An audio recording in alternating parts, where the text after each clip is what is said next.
guys, jangan lupa ya, subscribe. Ini rata-rata BK. Iya Pak. Saya mau tanya, ikan kita sama di sini banyak kan Mas? Kira-kira Banyak kan di Indo. banyak kan Indo. Tapi mahal di sini harganya. Jadi ketika bekerja sebagai nelayan di Indo dan di Taiwan, lebih enak di Taiwan ya. Iya Pak. Artinya penghasilannya lebih besar, padahal ikannya lebih banyak. Nah, sekarang tugas kita adalah mempelajari gimana caranya kok di sini ikannya yang sedikit, tetapi kita mempunyai penghasilan yang lebih banyak. Yang pertama tadi kan, karena harga ikan mahal. Harga ikan mahal sehingga Bapak Ibu bisa digaji lebih tinggi ya daripada kita bekerja di Indonesia. Tapi coba mulai sekarang dipelajari, beda nggak mencari ikan di sini dengan di Taiwan? Di Indonesia ya? Beda ya. Kenapa kita dapat di sini bisa harganya mahal? Sama teman saya waktu itu saya ke mana itu sungai mana yang banyak dan kelihatan dari luar, saya bilang ini kalau di tempat kita pasti sudah ditangkepin. Tapi sananya orang Taiwan, ini kenapa ikan nggak ditangkepin? Nah, ternyata dia bilang ini nggak mungkin dimakan Pak, ini kan airnya kotor. Padahal mungkin Bapak Ibu mulai belajar ya bagaimana nanti ketika pulang, jangan ketika pulang berpikir untuk pergi lagi jadi ABK ya. Ya, ini kalau sektor formal kan berarti 12 tahun. Ini ada ibu-ibu ini PMI berarti ya? Iya Pak. Di sekitar sini juga ya? Iya wilayah ini. Oke, jadi kalau PMI kan 14 tahun ya. Nah tapi tolong Bapak Ibu, kalau sudah pulang, jangan berpikir kembali ke Taiwan atau ingin jadi PMI atau ABK di negara lain. Ya, jadi mulai sekarang harus mulai berpikir bagaimana caranya mengelola keuangan dengan baik. Gajinya kan gede-gede ya, lebih gede dari PNS ya di Indonesia. PNS baru masuk berapa? 3 juta, 4 juta. Nah, Bapak Ibu udah tingkatannya itu kalau PNS sudah besar ya, makanya tolong dikelola dengan baik, ditabung. Tapi juga sudah harus punya planning ya, punya rencana kalau pulang nanti mau ngapain. Ya, jangan pulang hanya menghabiskan uangnya atau kawin lagi. Harus sudah punya planning untuk membuat usaha. Terserah usahanya apa, apakah mau usaha di bidang nanti kalau pulang kan bisa jualan ya. Jadi mulai sekarang nanti teman-teman jadi bagaimana nanti bahwa Pak ketika pulang itu sudah punya penghasilan yang kembali lagi ke negara lain. Nah ini kalau tidur di kapal, oh berarti tiap hari di kapal itu ya? Iya. Terus kalau berlayar itu berapa hari pulang sehari? Terus tiap hari pulang ya? Berangkat jadi nggak terlalu jauh Pak ya? Nggak nyampe Indonesia kan? Jangan sampai ngambil ikan Indonesia ya dibawa ke sini. Oke, jadi sekarang mulai dipelajari baik-baik bagaimana cara manajemen pengelolaan ikan di sini.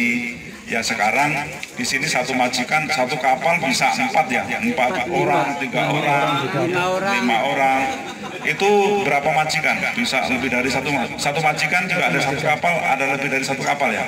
Ada. Nah itu kan coba tolong dipelajari ya. Jadi di sini jangan hanya bekerja mencari ikannya, tetapi dipelajari bagaimana manajemen mencari ikan, bagaimana mengelola ikan, ya, kemudian bagaimana di sini berjualan. Ya tolong dipelajari, pasti nanti saya yakin ya salah satu dari bapak-bapak ini pasti akan jadi pengusaha sukses ya. Amin. Ya, pengusaha ikan Indonesia asal Taiwan ya. Baik Bapak Ibu, jadi pertama kita ini kan WNI yang ada di Taiwan ya. Jadi tolong jaga nama baik bangsa Indonesia ya. Apalagi sekarang sudah ada musola. Musola ini apa artinya? Sekarang ada polisi datang ya, ada Brignaker datang. pasti kan mereka juga akan monitor kita. Nah, untungnya apa? Justru bagus buat kita. Kenapa? Karena mereka akan tahu Islam itu seperti apa. Ketika Bapak Ibu di kapal, dia tidak tahu ya syiar Islam itu seperti apa, nggak tahu. Tetapi ketika ada musola, kita bisa menunjukkan bahwa ini loh agama Islam itu. Tapi harus yang benar, ya. Jangan justru ketika ada malah perilaku kita nggak baik, nggak mencerminkan seorang Muslim, ya, tidak mencerminkan bahwa kita beragama Islam. Lihat, kalau kita lihat coba di Taiwan ini kan nggak menolakkan kehadiran musola, mereka menerimakan, ya. Artinya mereka juga mempunyai toleransi yang tinggi. Jangan ketika kita datang justru kita tidak mempunyai toleransi kepada warga Taiwan.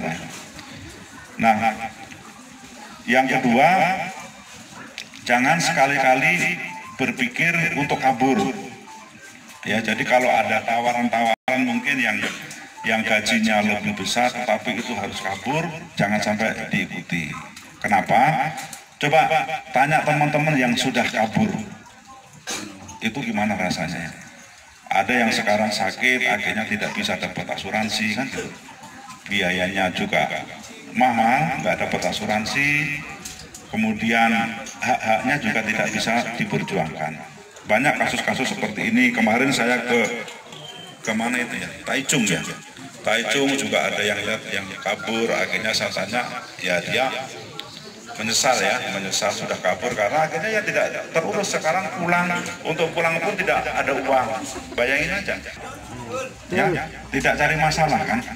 Nah, makanya itu tolong dihindari dengan baik. Sayang ya, keluarga kita tinggal jauh-jauh pasti harapannya tinggi Bapak Ibu punya duit dan pulang untuk membahagiakan keluarga.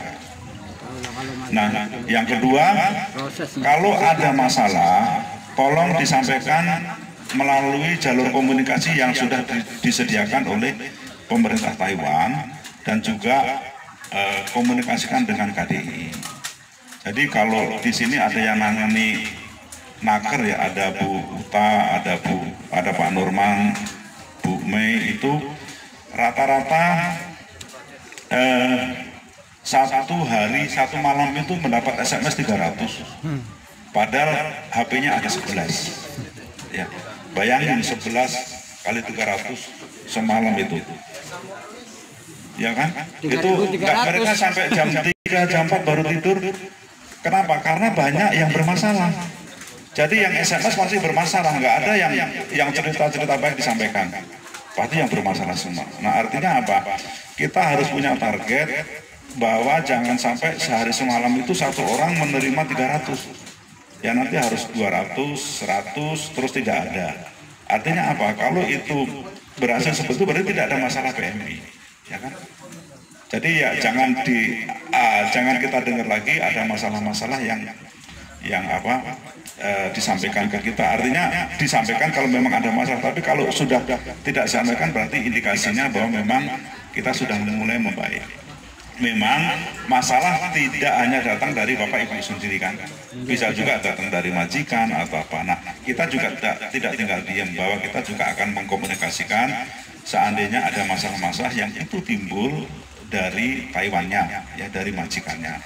Ya, tetapi jangan mencoba dari Bapak Ibu itu mencari masalah dulu. Ya. Kalau kita tidak mencari masalah, pasti dia juga tidak akan seperti itu.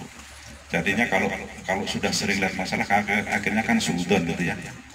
Nah, sebentar ini tadi dikasih catatan sama juga kalau untuk ABK itu kan sektor formal, ya. Jadi cuma 12 tahun kan, ya. Bapak Ibu udah tahu, ya. Kalau di sini cuma 12 tahun, kemudian untuk yang seperti ibu-ibu itu informal 14 tahun. Ya, jadi kalau memang waktunya sudah 12 tahun, ya mendekati 12 tahun udah siap-siap, ya. Sudah siap-siap untuk pulang. Jadi jangan mencoba mencari peluang supaya tetap ada di Taiwan. Nah, ini itu yang kita harapkan tidak terjadi pada Bapak Ibu semua. Nah, oke, kita sambil ngobrol, mungkin ada yang mau apa? Unek-unek.